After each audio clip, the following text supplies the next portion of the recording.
The Rangers have some young hitters, and the Cleveland Guardians have some young pitchers. I think it's about time these two teams made a trade. We're going to talk about all that and more on this episode of Locked On Rangers and Locked On Guardians. Let's get into it. You are Locked On Rangers, your daily Texas Rangers podcast. Part of the Locked On Podcast Network, your team every day.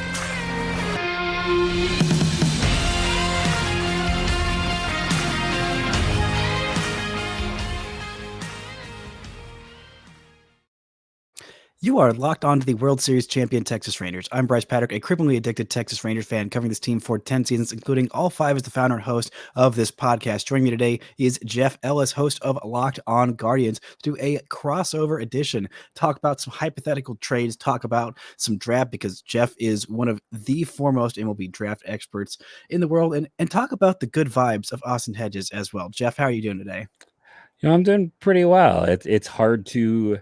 As much as Cleveland fans want to complain right now, I'm still, enjoying the joy of winning the lottery.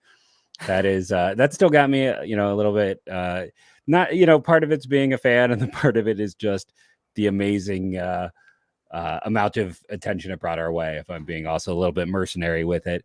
But yeah, it's fun. I mean, for a team that really isn't expected to do much in the offseason, to win the lottery is probably the biggest thing that's going to happen between now and the season starting.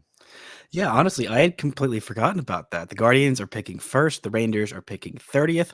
I am very happy with picking 30th. And I could tell you, as a team that has moved up in the draft lottery, in the only draft lottery that they have participated in, it's pretty fun. And it can yield some pretty good benefits. And I want to talk about the benefits that yielded for the Rangers last year. Not only did they win the World Series, but they also jumped up from 7th to 4th in the draft, in a draft of pretty clearly, it seemed like 5 top players. And with the 4th pick, it seemed like the Rangers might have gotten the best player in the entire draft in Wyatt Langford. I mean, were you at all surprised by like the level of like progress he made in that 3-month span of being a pro hitter? I mean, I was surprised how quickly he moved. To me, the most surprising thing was the fact that he was still there at 4. Listen, I like the prep players, but if I'm being honest, gosh, here's the problem. I move on from one prep class to the next. It was Max Clark, right? Was the guy Yes. Detroit took. I had Clark 6th on my board. I had Matt Shaw higher, if I'm gonna do a little bit of bragging of being the high man on Shaw after his first year, and then watching him crash and burn now that I've said that. But I thought there was a clear top 3, and then there was a space, and then there was kind of that next tier. And I don't know what Detroit was doing. I don't care how you view it. You set it up. They didn't really save that much, and you pass on if you're lucky, Max Clark becomes Wyatt Langford, but with maybe some better defense and center. If you're really lucky. Yeah. And just on a side note, having covered this thing for so long, like Max Clark is a super physically mature high schooler. The super physically mature high schoolers have not done well, because there's a weird thing. Like you think, oh, that's great. But it's like, because they're so physically mature, they already have an advantage baked in. It's the same thing with like if a guy's older, right? So they have, go look what's happened with Clint Frazier is the classic example since. Like he was Popeye, and then he's unfortunately, I'm not going to get myself in trouble by making any comparisons there. But he's hit like the guy who wants the cheeseburgers instead of hitting like Popeye. It's just, you have to look for a lot of ways things work, and when you have a clear top 3, Wyatt Langford would have been the first overall pick in pretty much any draft of the last 4 years. You can't pass on those guys. Skeens, Langford, and Cruz were special. There's no one that compares to that in this year's class, even though I like this year's class more than the 2022 or 2021 as of right now. That can always change. College groups. He was special. He was a clear 1A type in last year's class. You were lucky that there were 3 1A types, and somehow one got to 4. So I think really Rangers fans should be thanking the Tigers front office every day for that.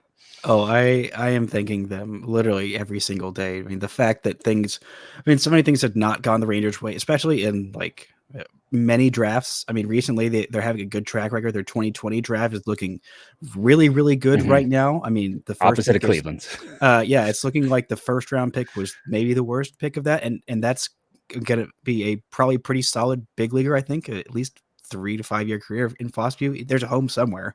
Yeah. Maybe in one of these fake trades that I keep trying to trade him off in. But I mean, Evan Carter and the two guys who they traded in Jase and Roby for Montgomery. And I mean, that might hurt a little down the line, but it doesn't really matter because you got a ring. So who cares? But man, I mean, that's just a crushed draft. They just crushed it. Like that's as good as this one is. It's hard to top that 2021 where it's like almost every pick worked out, which again, as opposed to the Guardians who we got Logan Allen. Oh, he's solid. And then we can just move on from the rest. Hey, 1 out of 5. Honestly, that's solid for a draft that was. Oh my gosh, they had 6 and 2 first rounders, and Logan Allen was the second. So well, you know, Carson Tucker is on his way to maybe being the worst first round pick they've ever made in terms of level he's reached. So there's always that going for him. This team drafts pretty well for the most part, but 2020, Logan Allen, you know, they didn't. Tanner Burns was free to a good home, and everyone told me he's going to get taken on the Rule 5, and then he didn't. And the high school kids really haven't separated themselves, and they kind of weirdly doubled down by trading for Isaiah Green and that Lindor deal to get even more guys in the 2020 draft who won't make it to the big leagues. So, well, there is one guy in that 2020 draft who I am not going to be including in any of these trades, and that is, of course, young Evan Carter. And that is one the Rangers were patting themselves on the back for. That entire draft class, they were so proud of themselves immediately after.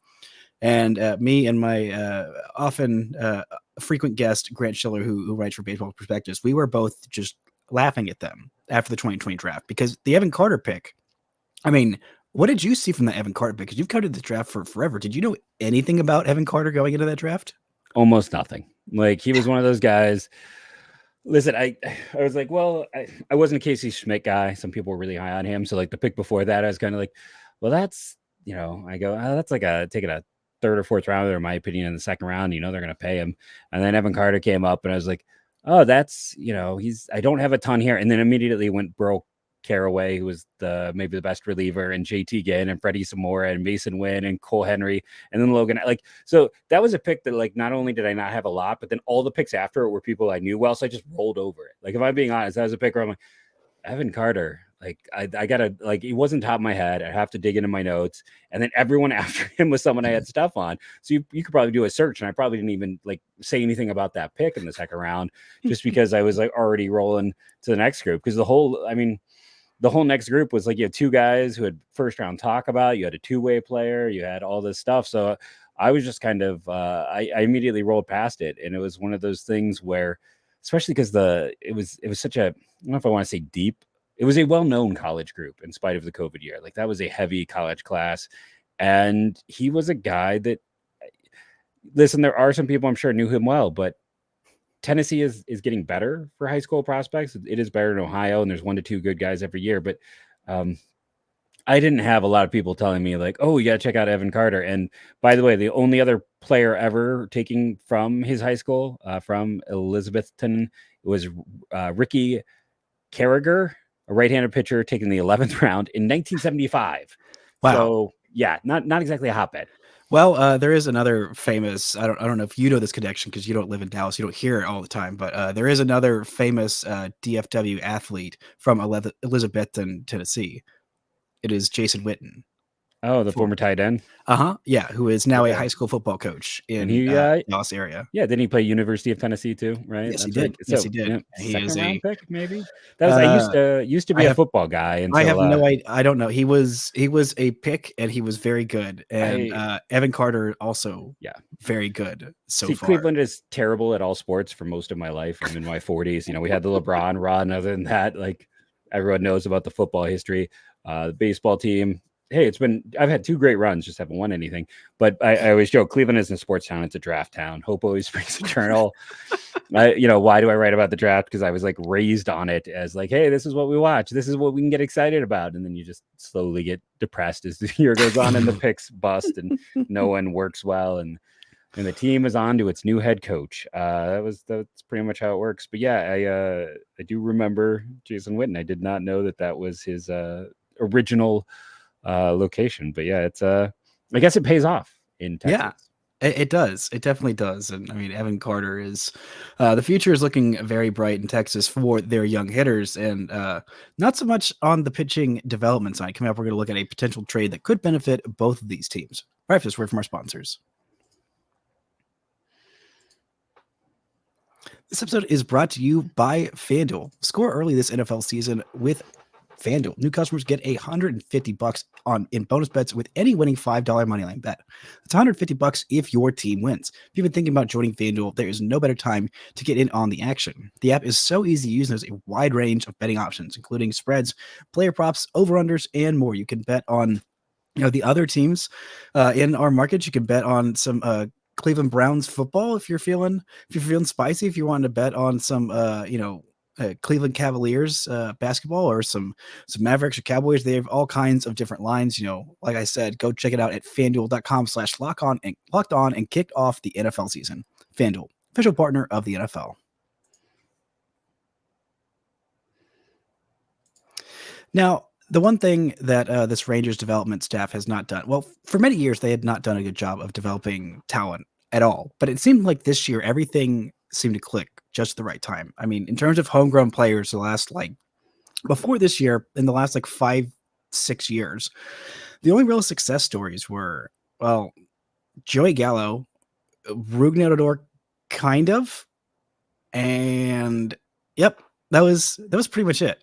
And I mean, it feels like overnight this Ranger squad has, a glut of outfielders. I mean, right now I'm thinking the season starts with Evan Carter in left field, Leody Taveras in center field, and Adolis Garcia in right field, and then maybe Langford is your opening day DH, or maybe it's Ezequiel Duran. But I mean, again, that's like 5 guys right there that are a lot of very good hitters, and there are some promising young arms, but again, there's no such thing as a pitching prospect unless you're in the Cleveland Guardians system, because this is a team that has the secret sauce, the magic formula, whatever it is.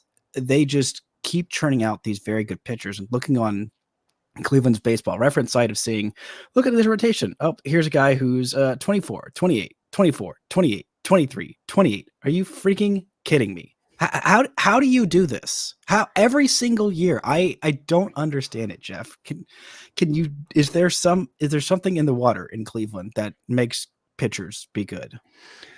I will start off by saying I was big fans of Owen White and Cole Winn. Maybe you'll get something with those two. Don't even say the name Cole Winn. That's just rude. I really liked both those selections. So before you call me a draft expert, I should show I'm not. I thought that was a heck of a draft with those first two picks.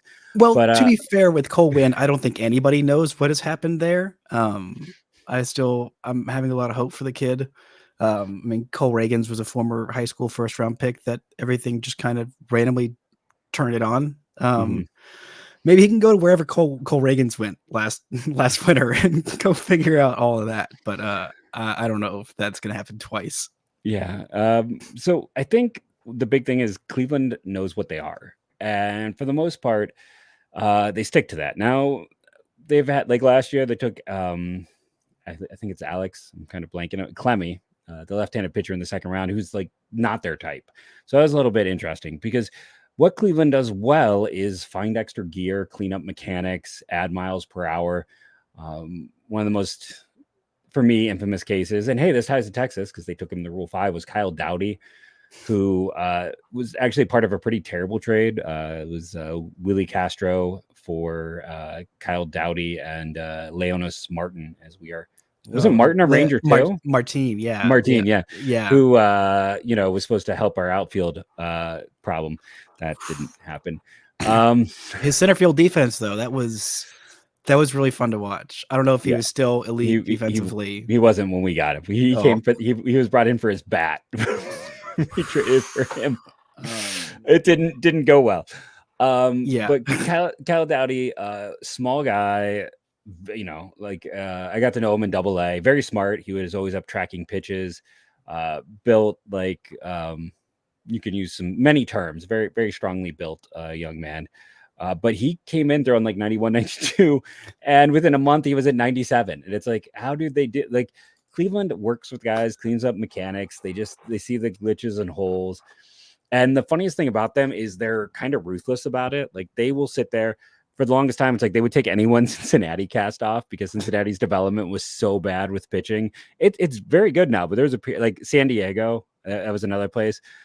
More infamously in 2021, where they took 3 pitchers from the University of Florida, like in day 2, and just took their entire weekend and top reliever, just saying like they can't develop. We'll fix these guys. It's kind of funny how they will just put it on Front Street. I mean, they don't say it, but you can see it in targeting organizations and colleges. So they know that they're not the best at helping with command or control. So what they do is they find the arms, like a Tanner Bybee, is the classic example, right? Like he was low 90s, a little bit older at the time, but had been late developmental, went to a smaller college. We had him on our show last year, and he said both in 20 and 21, he thought the Cubs were taking him for sure. And it said they took Luke Little and Christian Franklin, which that's going to feel good if you're a Cubs fan out there. I'm not sure why they're listening to this crossover, but hey, never know. But he came in, all of a sudden he's touching 97, touching 99, hitting 100. They just help clean up and we saw that somewhat with last year's draft. Like sometimes we're kind of reaching this point where it's more about traits and less about performance, and knowing that like most colleges are very poor at pitcher development, that they're going to have guys just focus on fastball use almost exclusively, even if it's not their top pick. That's what happened with Waldrop, who ended up falling to Atlanta last year. And Cleveland is very good about seeing guys that they're like, oh, okay, we see we can clean this up. We can work on this. There's ways to add. No, it doesn't always happen. I think they hope Mason Hickman from Vandy would do that from the 2020 class. That hasn't occurred. I think they thought Tommy Mace, who was their second rounder in that class, was the first of those Florida arms. And now Leftwich and Franco Alamon have both passed him in the pecking order. So it's not perfect, but by making those swings consistently, they're maybe getting 1 out of 4, and then you end up with a major league starter. And, it's like I said, you look at that draft, the current group, like Gavin Williams was a guy who had injury issues and was off some boards. So they took a gamble.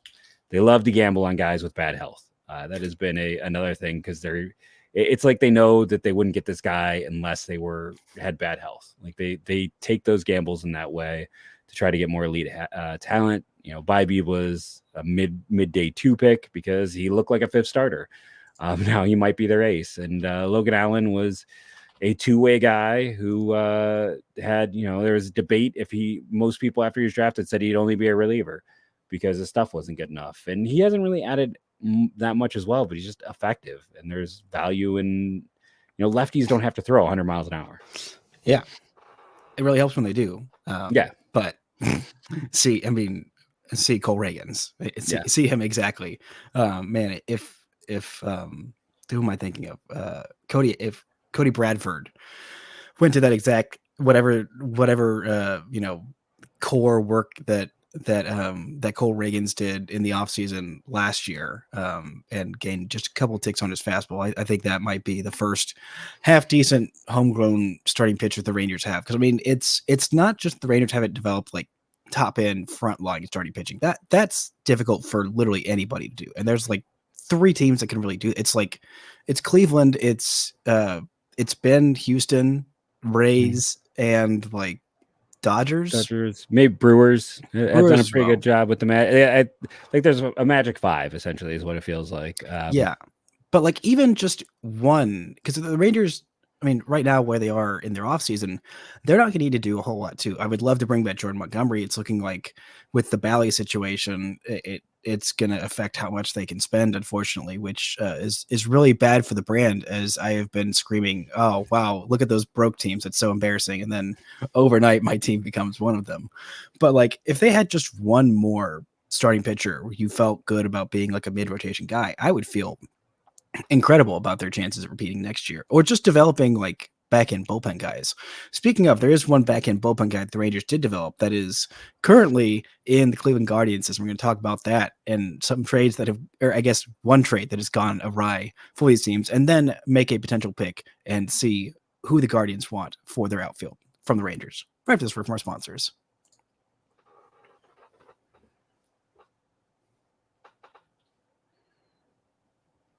Now, the Rangers, like I said, have a little bit of a glut of outfielders, and there is one back-end guy that when we're talking about Guardians and Rangers trades, you of course have to talk about the great one inning from Corey Kluber, the hometown kid, a glorious inning that it was for Delino DeShields and Emmanuel Clase, which I don't remember your thoughts at the time of the trade, but my thoughts at the time, Morgan, it was so long ago, Morgan Price was still my co-host, and we were both over the moon. We're like, the Rangers just fleeced them. What's going on here? He must his arm must not be attached. That must be the issue here, because there's no way they just got him for a relief prospect and Delino DeShields, as much as I love him. But did you think, oh yeah, no, this guy is not going to hold up and we're going to fleece him? I mean, I didn't think he'd fall apart the way he fell apart. At the time, the interesting, I didn't love it. If I'm being honest, if there's some trades I love, this one, just because it was a relief pitcher and those are always dangerous. But it was even clear at the time that Clase was special. And having heard a few rumors about what they were discussing with the Angels, I was like, they were going to get significantly more. Why did they do this? And it comes down to, they really liked Clase, and you see why. He had a horrible year by his standards last year. He was hot trash. He had a ton of blown saves and ended the year with a 291 FIP, 1.7 WAR, 72 innings, and he blew 12 saves, but he also had a bunch more, and that was his no good crud year that he had 44 saves, and he had he blew 12. Now I went through and looked up, and that 12 blown saves is more than Cleveland's last 5 closers have blown throughout their career. So that was a high number, but he was still really effective. It's just weird. Did you look at what the Rangers bullpen did last year? Because a 3.22 ERA and 12 blown saves, that would have been monumental for the Rangers last year. Yeah, he was. I mean, that's the thing though. He was still awesome even in his down year, even though. And he's got an extremely team-friendly contract, and it just the year before. The problem is the 2 years before that was a 1.36 ERA and a 1.29 ERA. So when he had a 3.22 this year, everyone's like, "Oh, he must be done. He's cooked." But he's good for 70 innings a year. They're not just using him as a closer. He's a guy who they are living and dying on that arm. And yeah, that is at the time we're like, oh, they got Karinchak, and they'll add him. That's going to be elite 8th, 9th inning. Then they cut down on sticky substances, and nothing's been proven. He just gets checked a lot, and has not been anywhere near as effective basically from that moment forward. But Clase has been excellent even in his down year, and Cleveland getting him locked in that contract has just given them so much surplus value. Listen, Kluber is probably the best pitcher of my lifetime in Cleveland. Sabathia, yeah, he's going to be a Hall of Famer, but honestly, he was more of a mid-rotation guy until those last few years where he finally broke out just in time for him to leave. He's going to go into the Hall of Fame as a Yankee. I don't think anyone should doubt that in Cleveland, as much as they may not want to hear it. And Cliff Lee was fantastic at peak, but he wasn't here as long. Kluber was the guy. It was a freak injury, but he had shown some signs of wear and tear, and it really should be a cautionary tale for anyone with Shane Bieber, because if Kluber had some signs of wear and tear, Shane Bieber is if you turn around, you're gonna see his arm fall off. He has every sign of wear and tear there. So yeah, that's one of Cleveland's most successful trades, but they do for the most part well in trades. Last year's Jones and Benson deal, maybe not. We'll have to wait and see. After 1 year, no one should call any trade. You'll just end up looking foolish. But most of their trades have worked out pretty well on the whole. So it's not Rangers fans shouldn't feel bad. You could be, the Padres who, for Mike Clevenger, whose arm fell off, gave us Josh Naylor, Cal Quantrill, Austin Hedges, Joey Cantillo, who might be part of the rotation this year and has some of the best stuff of any pitcher in AAA when you look at the advanced data scrapes that are available out there. Rangers fans, it could be a lot worse. Yeah, definitely could. But I'm curious of the starting pitchers, the young starting pitchers in this Cleveland rotation. Who do you think is the most tradable that has value? Obviously, Cal Quantrill is probably pretty available, and Bieber as well. But again, those cautionary tales. What are these young guys do you think? Quantrill is now with Colorado. Oh, he is? Okay. Yeah, they got a 22-year-old catcher in high A for him. Wow. So he, Cal Quantrill, he just wasn't good a year ago. There's no other way around that. I think from that grouping, Bybee's the one who's absolutely off limits. Yeah. He just had the best Guardian season by a rookie pitcher since maybe Herb Score. It was just unbelievable. Gavin Williams has a really high ceiling as well if things work out. It's probably Logan Allen. He's a guy where the periphery stuff doesn't always match his performance. Saris had a great article last year about like where Stuff Plus can kind of fail. And it's like guys who have a good, I think, change up and throw a little lighter and the things like that can be a little more deceptive. And I remember tweeting at and being like, so Logan Allen, he goes, yes. Because he wasn't included in the article, but he was just like, yes, no, that's another example. The one thing I'll say though is like Cleveland has not had a steady lefty, and the last time they had a lefty in their rotation was Scott Kazmir. So even then it's hard. And I really like Joey Cantillo, but Joey Cantillo has a scary health history. So those top three arms are going to be hard to move unless they're getting something that like really moves the needle. Yeah, I'm curious of the Rangers outfielders, of the guys on their major league roster, who do you think you would be most interested in getting? Because obviously Carter and Langford are pretty much assuredly off the table. You already have a pretty decent third baseman, and I don't think that Cleveland's going to be spending Corey Seager contract money. No. Not that he doesn't already have a full no trade cost, but I'm curious who of those young Rangers hitters intrigues you the most. That's that hard thing where it's like, Taveras, they need more impact than him. Garcia is probably someone they're not moving after everything that happened. I don't know how I feel about Duran yet. He probably needs to move somewhere to get a real opportunity. But he also probably isn't enough necessarily on face value for one of the arms. I don't know. I'm a big believer in both Taveras and Duran, because I mean, what Duran did in the first half as basically an everyday shortstop. Like the Rangers don't make the playoffs without what he was doing. I mean, he was putting up like a 900-ish OPS for the whole first half, playing like legitimate good defense at shortstop, which I was not sure about. I thought he was more of a second baseman. He's got a cannon for an arm as well. It's so weird that he played so many different, not weird, it's fantastic that he was so flexible. There's a lot of value in that. But that is it's the tale of the two halves with him, right? Like a 134 weighted runs created plus in the first half, a 68 in the second half.